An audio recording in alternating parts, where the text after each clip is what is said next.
Member from Halton. Thank you, Mr. Speaker. My question is to the Minister of Economic Development. Speaker, yesterday the Premier was announcing a handout for another winner in the McGuinty Economic Lottery. He jokingly offered the job of Economic Development Minister to Sir Elton John. Meant to be humorous, this comment speaks to a very serious issue.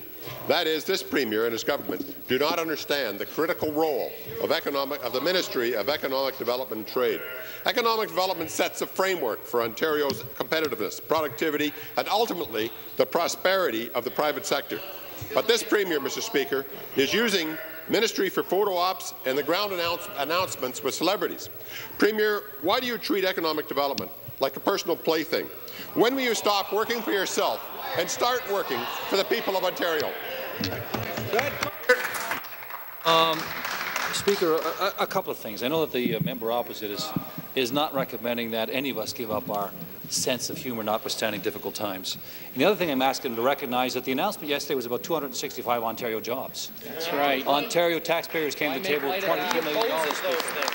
Just like he opposed rock salt in his own riding. Speaker, Starz Alliance Toronto is a world-leading production studio, digital media, Speaker. They are at present producing a film for Tim Burton. And yes, Elton John is also going to have one of his movies produced there, Speaker. If we can continue to draw big names like that from around the world, that's good for Toronto, it's good for jobs, it's good for Ontario, and it's good for our future.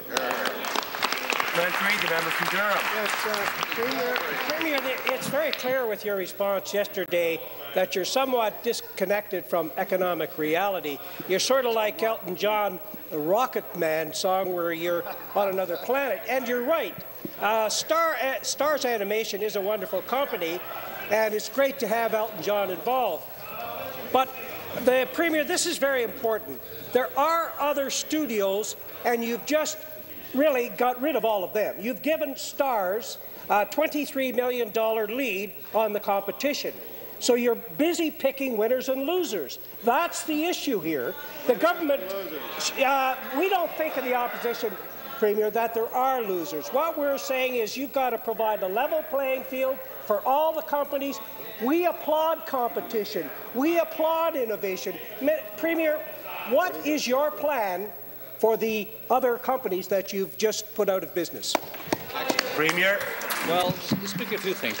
My honourable colleague knows that there are a number of initiatives that we have taken in order to improve the business environment so that we can create more jobs. He knows about our proposal to cut business taxes for our big companies and our small companies. He knows about the special tax initiatives for the entertainment sector, Speaker.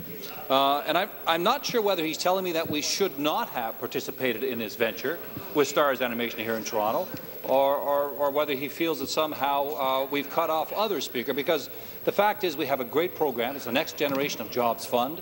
It's open to applications from companies around the province, Speaker. This was a successful application. It resulted in some 265 jobs. Speaker, we think that's worthy of celebration. We think it's a good foundation on which to continue to build, and we want to use that to encourage more businesses to apply to our fund, Speaker, so we can find more partnerships. Here.